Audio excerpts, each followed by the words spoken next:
Ej, jeg ved godt, at man ikke må sige det her på tv, men jeg siger det alligevel. Men hvor kan bier altså bare være skide irriterende, når de sværmer omkring os, og når man har sodavand som her. Det skal handle om bistikket i dag, Thomas. Det skal det, ja. Vi har fået Jannik med her, og vi har lavet ham stikke, uden at stikke ham rigtigt. Ja. Hvad er det, vi gør, når vi tæller bistik? Hvis folk bliver stukket af en bi, så skal vi først se, om brøden sidder der endnu. Og hvis brøden sidder der endnu, så skal vi have den fjernet ved at vippe den op. Og det gør man altså bedst med en nål.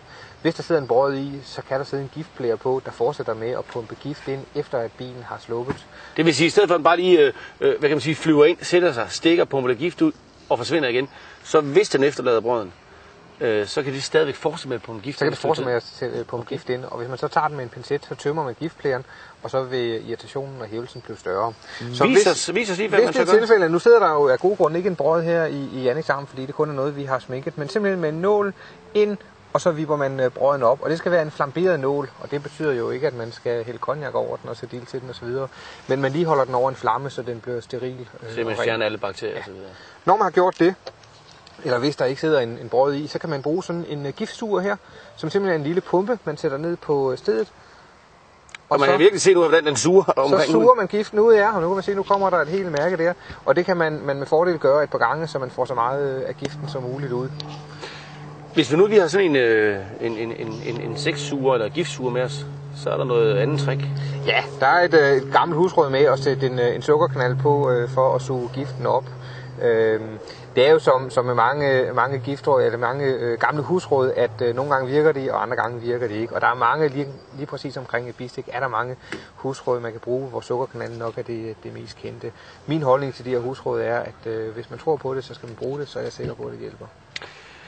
Nu har du suget giften ud, hvad skal vi mere gøre, eller skal vi gøre mere? Man kan gøre det, at man smører noget lokalbedøvende creme på, for at mindske irritationen og mindske hævelserne. Og ellers så skal man faktisk ikke gøre mere ved det.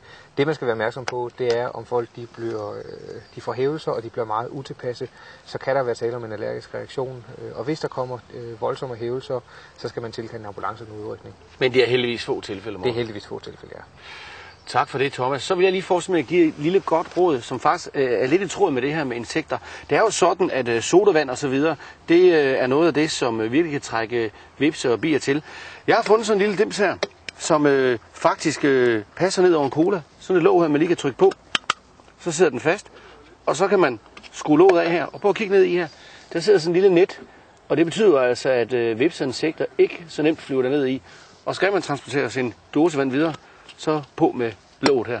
Jeg har fundet en helt almindelig butik, så det var en af de små fif, man måske kunne bruge, hvis man er ude og finder det her i en butik et sted.